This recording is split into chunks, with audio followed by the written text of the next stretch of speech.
Welcome to another Simply Sundays. In Genesis 29, we find the dramatic love triangle between Jacob and sisters Rachel and Leah. Rachel is the youngest of the two, and she was very beautiful with a lovely figure. Leah, the eldest, was less desirable and had weak eyes.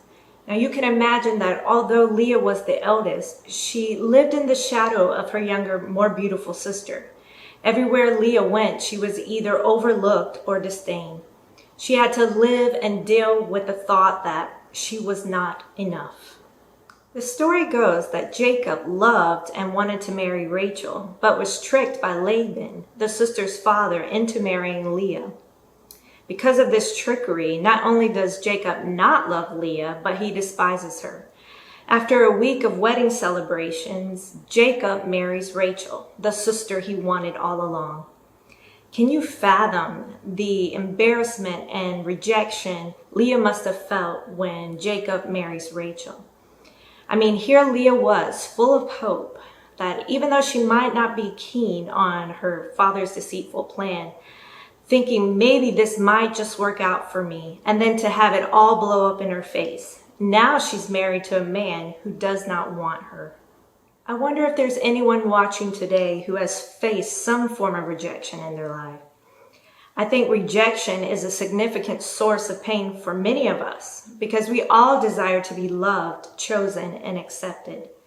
The wounds of rejection will alter the way we see ourselves, others, situations, and even God. God, seeing how unloved and rejected Leah was, allowed her to conceive, but he closed the womb of her sister Rachel.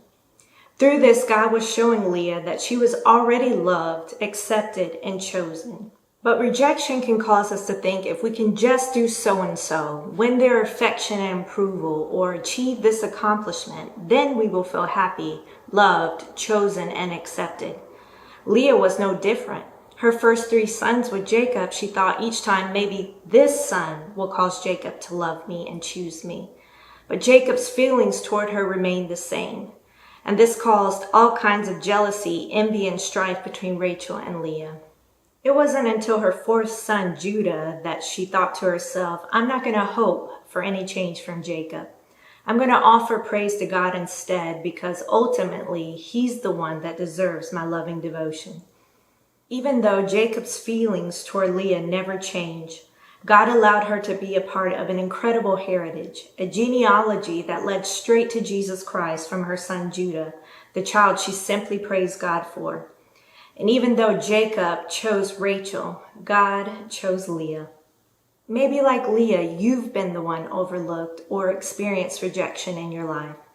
I want to leave you with these words today. God chooses you. Through the gospel, you have God's love and acceptance unconditionally. God created you on purpose for a purpose. Now live in light of that truth today. Thank you for joining me for another Simply Sundays. God bless you.